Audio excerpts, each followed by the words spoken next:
오늘 하나님께서 우리에게 주시는 말씀은 신명기서 1장 34절로 39절입니다. 구약성경 261페이지 신명기 1장 34절부터 39절까지 우리 다 같이 일어나셔서 한 절씩 교독하여 봉독하도록 하겠습니다. 여호와께서 너희의 말소리를 들으시고 노하사 맹세하여 이르시되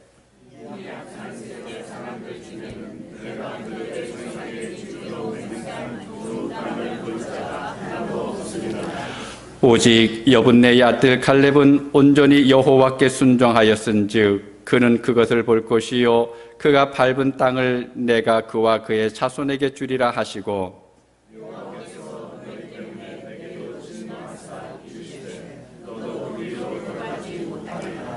네 앞에 서 있는 눈의 아들 여호수아는 그리로 들어갈 것이니 너는 그를 담대하게 하라. 그가 이스라엘에게 그 땅을 기업으로 차지하게 하리라.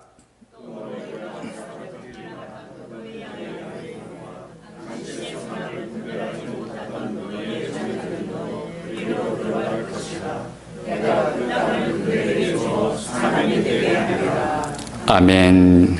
자리에 앉아주시기 바랍니다. 그럼 지난 한 주간 어떻게 지내셨는지요?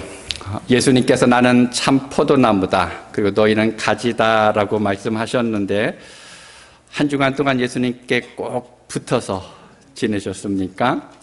아니면 필요에 따라서 붙었다가 떨어졌다가 그렇게 지내셨습니까? 예수님으로부터 떨어져 살다가 오늘 이 자리에 이곳에 오신 분은 한 분도 계시지 않을 것입니다.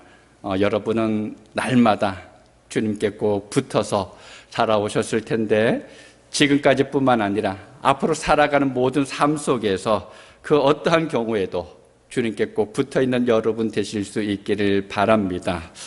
자, 요즘 며칠 사이에 중부하고 동부 쪽에서 토네이도가 발생을 했죠.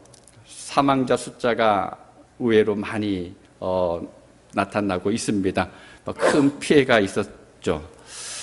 근데 이 토네이도가 해가 지날수록 그 힘이 점점 더 강해지는 것 같습니다. 지금까지 정해놓았던 기준을 좀 바꿔야 된다라고 하는데 소리도 들릴 만큼 더 많은 피해들이 일어나고 있는데 그만큼 우리는 더 많이 기도해야 됩니다. 나와 상관이 없는 것으로 여기는 것이 아니라 아파하는 이들, 절망 가운데 있는 이들, 때로는 어떻게 할 수 없는 그 사람들을 우리의 마음에 품고 하나님의 위로하심을 위해서 늘 기도하는 여러분 되시기를 바랍니다. 우리가 살아가는 세상이 이렇죠. 답답하고 혼란합니다.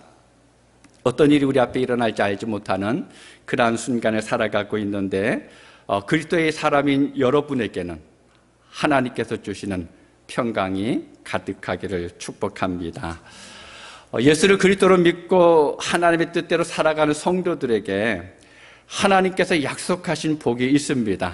그러니까 성경을 읽다 보면 이런저런 복을 많이 말씀하시는데 평강의 복을 약속하셨고 또 풍성함을 약속하셨습니다. 하나님께서 우리를 보호하시겠다고, 하나님께서 우리를 인도하시겠다라고 약속하셨습니다. 그뿐만 아니라 가장 좋은 약속이 있죠. 바로 영원한 생명을 우리에게 주시겠다고 약속하셨습니다. 여러분 400년을 애굽에서 노예로 살고 있었던 이스라엘 백성들을 하나님께서 광야로 불러내시면서 하셨던 약속이 있습니다. 여러분 그것이 무엇인지 기억하시나요? 바로 조상들에게 약속했던 그 땅을 너에게 주겠다라고 말씀하셨습니다. 그런데 하나님께서 약속하신 이 복을 주실 때 그냥 아무 때나 주시지 않습니다. 주시기 전에 꼭 하시는 일이 있습니다. 그것이 무엇인가 하면 하나님을 만나고 하나님의 은혜를 체험하게 하는 것입니다. 그 복을 소유할 만한 삶을 먼저 준비시킨 이후에 하나님께서 약속하신 복을 그 사람에게 주십니다. 자, 그러면 우리가 하나님이 주시는 복을 소유하려면 어떤 삶을 준비해야 될까요? 어느 목사님이 대학교 때 같은 선교회에서 활동했던 친구들을 이제 15년 만에 만났습니다. 밥을 먹고 이제 이런저런 이야기를 하는데 그 중에 한 분이 아마 한국에서 좀 고위급 공무원이었던 것 같습니다. 올라가면 시험을 봐야 되죠. 그런데 그 시험 보는 것을 가지고 간증을 했습니다. 이분이 시험 볼 때 자신만만했다라고 말을 합니다. 시작 벨과 함께 문제가 공개가 되는데 50점짜리 한 문제하고 25점짜리 두 문제가 딱 펼쳐졌는데 이 50점짜리 문제가 자기가 예상해서 준비했던 그 문제가 딱 앞에 나오더라는 겁니다. 그럼 기분이 얼마나 좋았겠습니까? 그냥 별 생각 없이 쫙 써나갔습니다. 근데 결론에 가서 보니까 정말 중요한 한마디를 빠뜨린 거예요. 그렇다고 다시 쓸 시간이 없으니까 이제 결론에다가 이제 그것을 언급하면서 마무리를 했습니다. 만족했어요. 야, 정말 잘 썼다. 5명을 뽑는데 2차까지 통과된 사람이 이제 6명이 인터뷰를 했습니다. 다 끝나고 나서 카페에서 모여서 이제 이야기를 하다 보니까 하나님을 믿는 사람이 자기밖에 없는 겁니다. 더 확신이 생겼습니다. 그래, 나는 합격이야.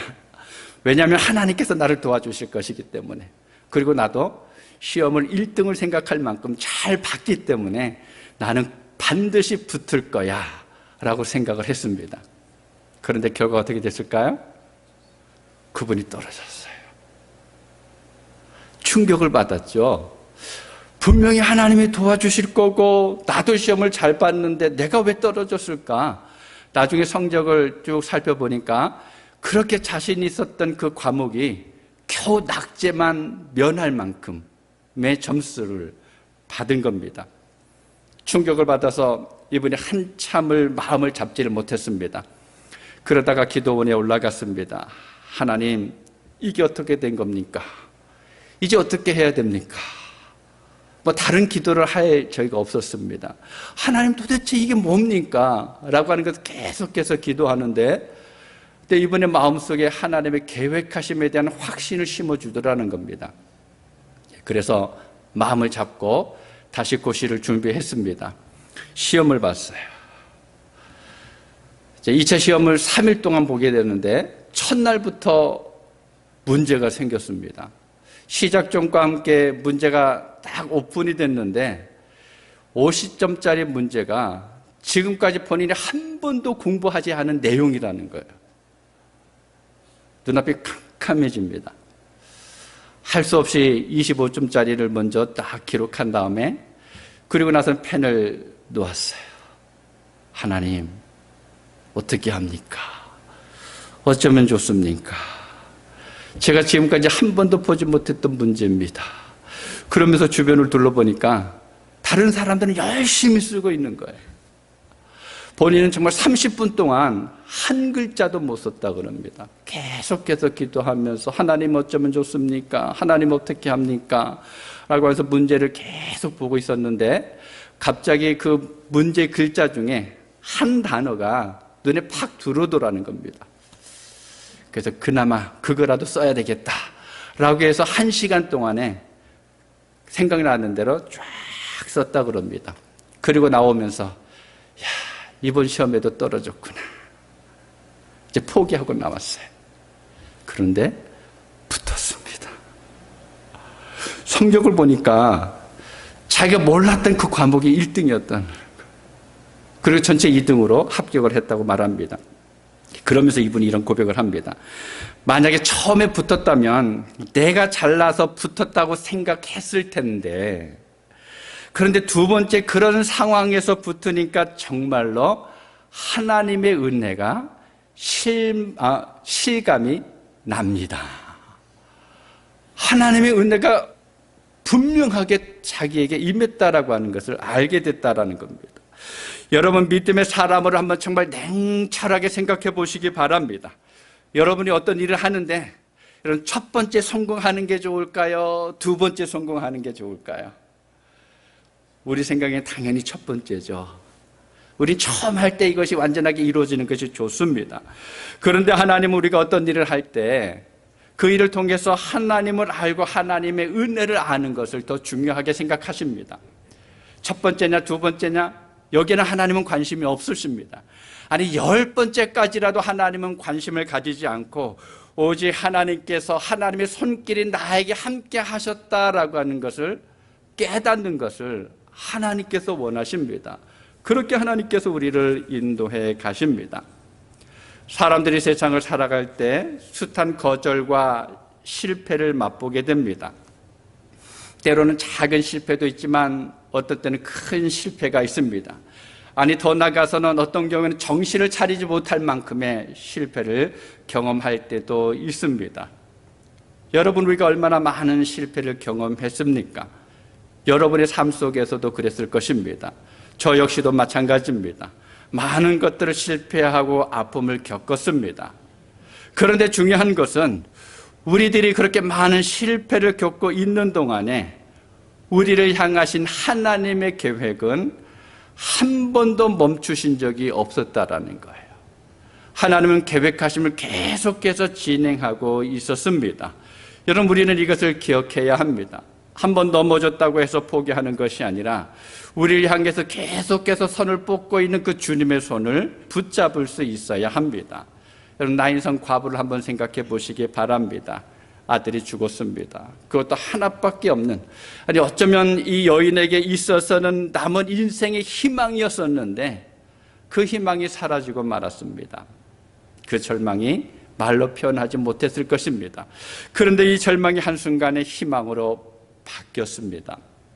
무엇 때문에 그렇게 됐습니까? 절망 중에 그리스도를 만났기 때문에 그렇습니다. 예수님을 만나고 나니까 모든 환경들이 바뀌어졌습니다. 하나님은 하나님의 자녀들에게 가나안의 복을 주실 때 그냥 냅다 주시지 않습니다. 먼저 하나님이 만나십니다. 하나님의 은혜를 체험하게 하십니다. 가나안의 복을 소유할 만한 자질과 성품을 먼저 가지게 하신 후에 가나안을 복으로 주십니다. 여러분 어떤 자질, 어떤 성품을 가진 사람이 가나안을 소유할 수 있을까요? 오늘 본문에 보게 되면 두 가지를 찾아볼 수가 있습니다. 첫 번째는 하나님의 은혜를 아는 사람이 가나안을 소유할 수가 있습니다. 우리 본문 34절, 35절을 함께 읽도록 하겠습니다. 여호와께서 너희의 말소리를 들으시고 노하사 맹세하여 이르시되 이 악한 세대 사람들 중에는 내가 그들의 조상에게 주기로 맹세한 좋은 땅을 볼 자가 하나도 없으리라. 아멘. 여러분 하나님께서 어떤 사람들이 약속하신 가나안 땅을 볼 수 없다라고 말씀하셨습니까? 하나님께서 너희의 말소리를 들으시고 노하사라고 이야기합니다. 하나님께서 노하실 소리가 무엇이었습니까? 불평하고 원망하고 믿음 없는 말이었습니다. 그런 말을 하는 사람의 소리를 들으시고 하나님께 노하시면서 가나안으로 들이지 않을 것이다라고 말씀합니다. 여러분 우리가 기억해야 할 것이 있습니다. 그것이 무엇인가 하면 하나님이 싫어하시는 사람은 죄를 많이 지은 사람이 아니에요. 실수를 많이 하는 사람들이 아닙니다. 하나님의 은혜로 알지 못하는 사람을 하나님께서 더 싫어하십니다.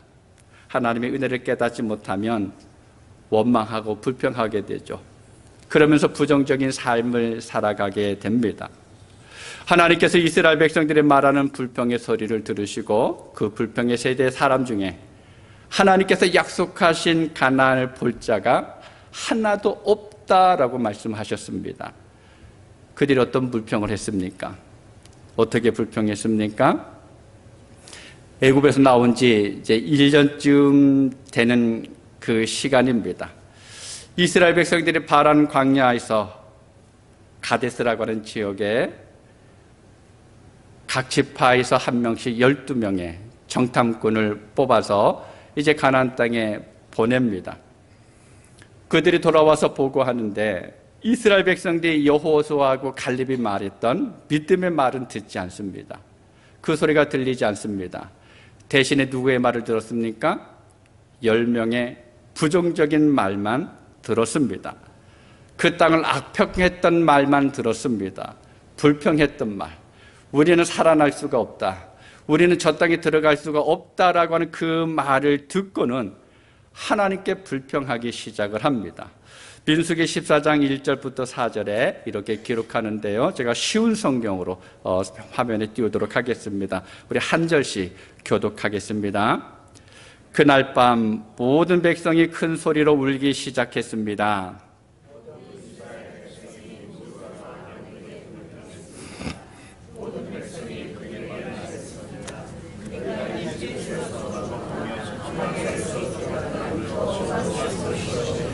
여호와께서는 왜 우리를 이 땅으로 인도하여서 칼에 맞아 죽게 하는 거요?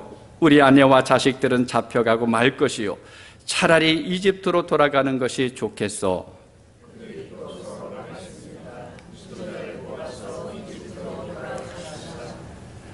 하나님은 믿음의 말을 듣지 않고 불신의 말에 귀를 기울이고 반응하고 있는 이 불평의 소리를 들으셨습니다. 여러분, 하나님은 불평하고 원망하고 믿음 없는 말을 할 때 약속하셨던 가나안을 보류하십니다. 없애지는 않으셔요. 잠시 멈추어 둡니다.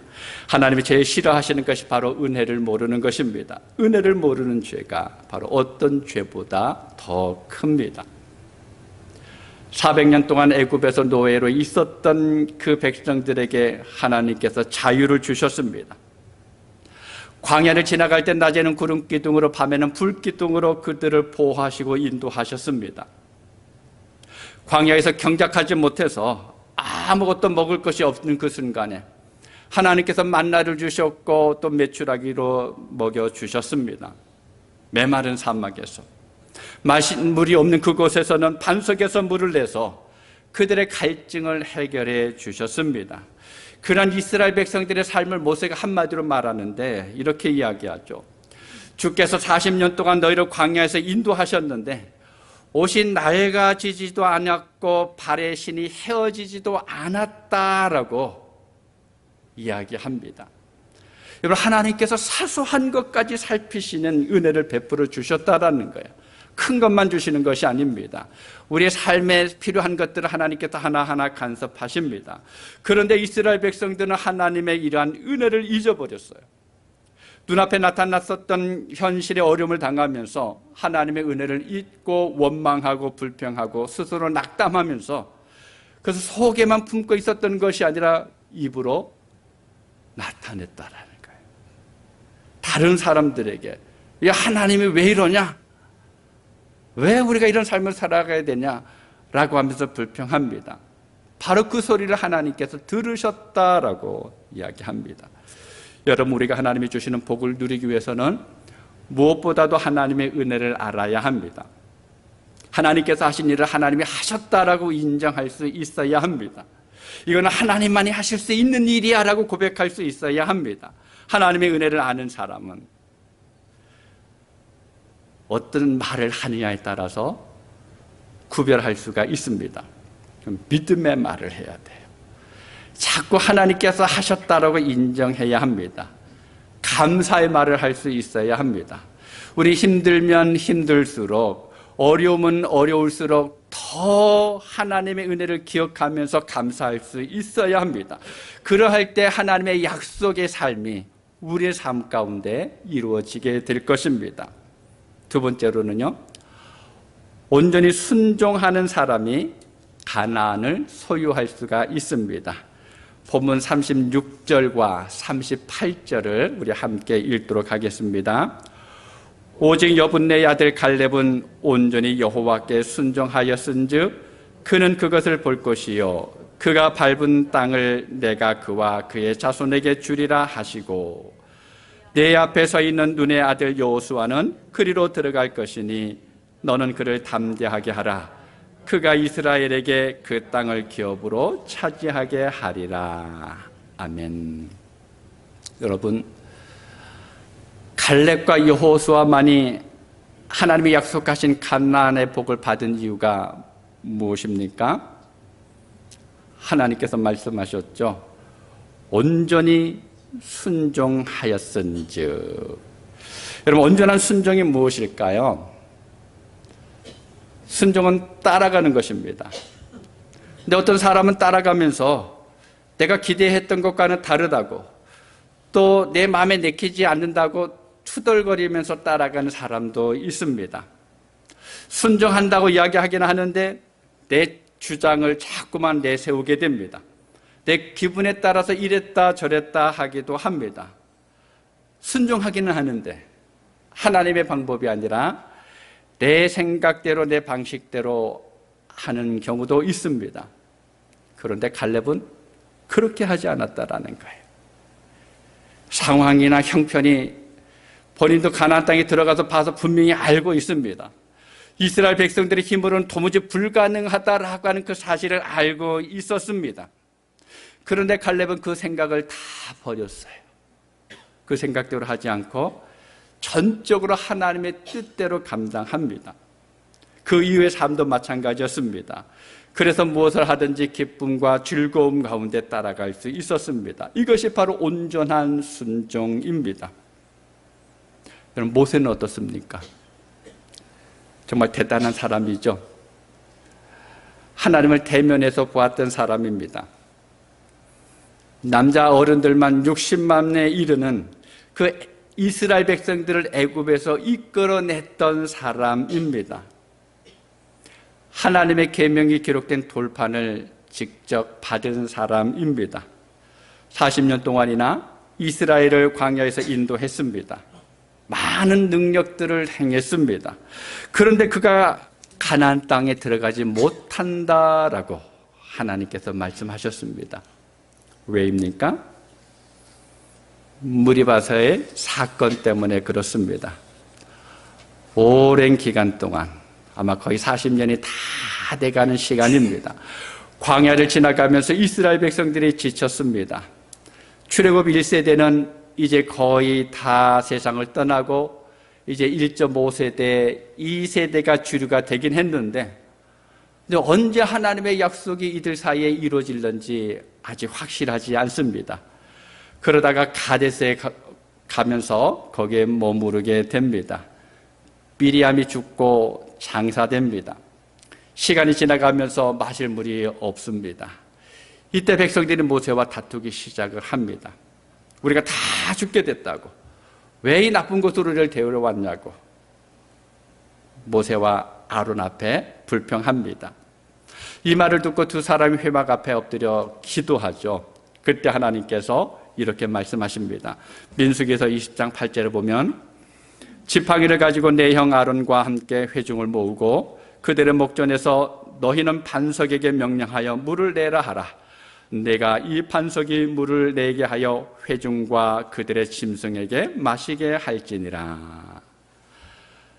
반석에게 명령하여 물을 내라 하라. 생각만 해도 신나죠. 우리 집에 쌀이 다 비었는데 기도했더니 하나님께서 야, 너 쌀떡에게 명령해서 쌀이 나오게 해라. 얼마나 좋습니까? 그런데 모세가 어떻게 했습니까? 모세가 이스라엘 백성들의 그 불평과 원망의 소리에 화를 감추지 못했어요. 반석에게 명해서 물을 내라고 하는 그 하나님의 말씀에 온전히 순종하지 못하고 자기의 감정을 실어서 지팡이로 반석을 2번 쳤습니다. 결과적으로 물을 얻었습니다. 목적을 이루었습니다. 그런데 하나님께서 모세와 아론에게 뭐라고 말씀하셨습니까? 그 행동을 보면서 하나님께서 뭐라고 말씀하셨습니까? 너희가 나를 믿지 않았다. 그럼 믿지 않았다라고 하나님께서 말씀하셨어요. 이스라엘 자손의 목전에서 내 거룩함을 나타내지 않았다라고 말씀하셨습니다. 이것 때문에 가나안 땅에 들어가는 것이 막혔습니다. 너희가 이스라엘 백성들을 그곳으로 이끌어들이지 못할 것이다. 여러분, 온전하게 순종하지 못하면 사명도 끝이 납니다. 여기서 우리가 발견할 수 있는 것이 있습니다. 하나님이 주시는 복을 받아 누리기 위해서는 온전한 순종이 필요합니다. 여러분, 온전한 순종은 어떤 큰 일을 하는 것이 아닙니다. 대단하게 사람들에게 인정받는 그 일이 아닙니다.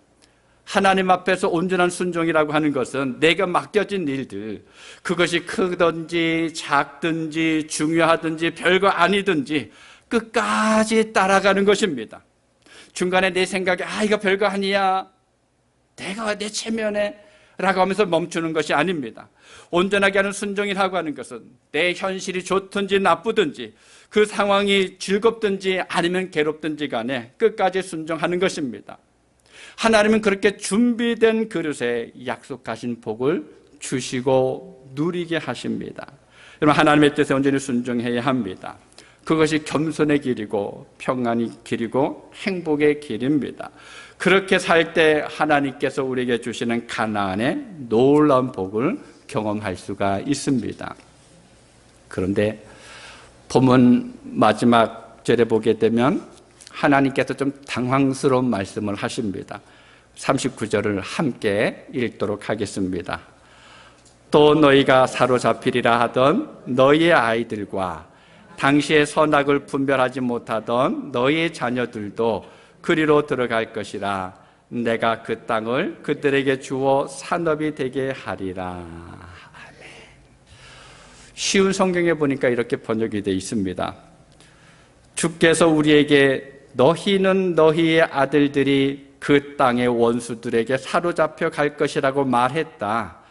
그러나 그 아이들, 곧 너무 어려서 옳고 그른 것을 가리지 못하는 너희 자녀들에게는 그 땅을 줄 것이다. 그들은 그 땅을 차지할 것이다. 옳고 그른 것을 가리지 못하는 자녀.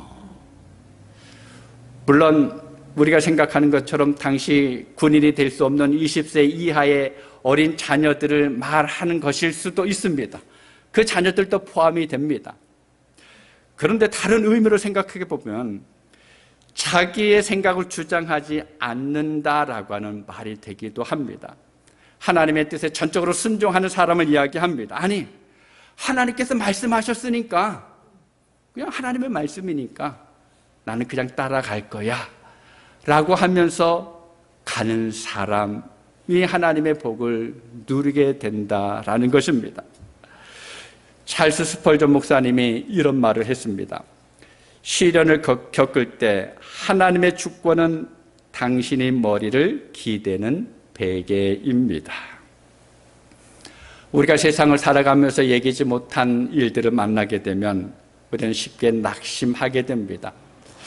어떻게 해야 될지 정신을 못 차리는 그런 때도 있습니다. 그런데 하나님은 그런 고난의 순간에도 여전히 우리의 인생을 새롭게 빚어가고 계십니다. 여러분, 고난이라고 하는 것은 하나님께서 우리를 자꾸 주무르시는 시간입니다. 요셉을 생각해 보시기 바랍니다. 형들에 의해서 노예로 팔렸습니다. 억울하게 누명을 쓰고 죄인이 되어서 감옥에 갇혔습니다. 그런데 성경은 그런 요셉을 무엇이라고 이야기합니까? 그때 하나님이 함께 하시는 것을 주변의 사람들이 보았다라고 기록하고 있습니다. 요셉이 하는 그 일을 통해서 사람들은 요셉의 능력만 본 것이 아니라 하나님의 권능을 발견했다라고 이야기합니다. 여러분, 요셉은 수많은 고난 속에서 하나님의 주권을 믿고 흔들리지 않았습니다. 여러분, 하나님의 주권, 하나님의 다스리심과 인도하심은 우리가 고난 가운데 있을 때 우리 머리를 베개에 기대면 편히 쉴 수 있는 것처럼 하나님을 의지할 수 있는 베개가 된다라는 것입니다. 여러분, 모든 상황을 다스리시는 하나님께 의지할 때 우리는 다시 힘을 얻습니다.